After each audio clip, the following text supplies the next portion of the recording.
মসজিদে নামাজের জন্য গিয়েছিলেন, তো সেখানে আসলে কি ঘটনাটা ঘটেছে? আমি মসজিদে মুসল্লি হিসাবে নামাজ পড়ার জন্য প্রবেশ করি। তারপর মসজিদের উত্তর পাশ ঘেঁষে আমি বসি মুসল্লি হিসাবে। তার কিছুক্ষণ পরেই দেখি আগের যে খতিব ছিল, খতিবের সামনের কিছু লোকজন খুব উত্তেজনার সৃষ্টি করতেছে।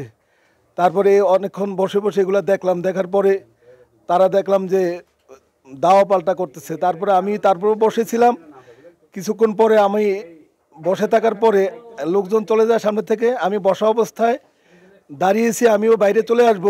তাদের উত্তেজিত অবস্থা দেখে এর মধ্যে বড় জুতার বক্স নিয়ে আমার মাথায় বাড়িতে আঘাত করে আমার মাথা রক্তাক্ত হয়ে যায়। এরপরে আমি গায়ে রক্ত জড়িয়ে যাওয়ার পরে 2-3 জন ভাইয়েরা আমাকে ধরে বাইরে নিয়ে এসে এবং হসপিটালে নিয়ে আসে।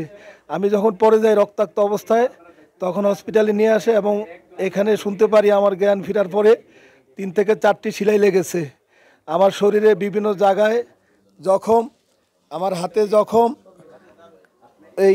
এখানে আমাকে লাঠি দিয়ে বাড়ি মারছে, মাথায় জুতার বক্স দিয়ে বাড়ি মারছে। এতে আমি চরম আহত হয়ে পড়ে যাই। এই অবস্থায় আমাকে হসপিটালে নিয়ে আসে। আমি তখন কিছুই বলতে পারি না। পরবর্তীতে আমি জানি যে আমার মাথায় 3 থেকে 4টা সেলাই লেগেছে। এই অবস্থা আমার একজন মুসল্লি হিসাবে মসজিদে ঢুকে কেন মসজিদে এইসব হবে, উত্তেজনাকর পরিস্থিতি হবে, যে বা যার জন্য এই ধরনের পরিস্থিতি হয়েছে তাদের বিচার চাই। এবং তারা কেন মসজিদে অরাজক পরিস্থিতি তৈরি করছে, এটা কাদের জন্য, কাদের উস্কানিতে এই পরিস্থিতি তৈরি হয়েছে, তাদের উপযুক্ত বিচার চাই।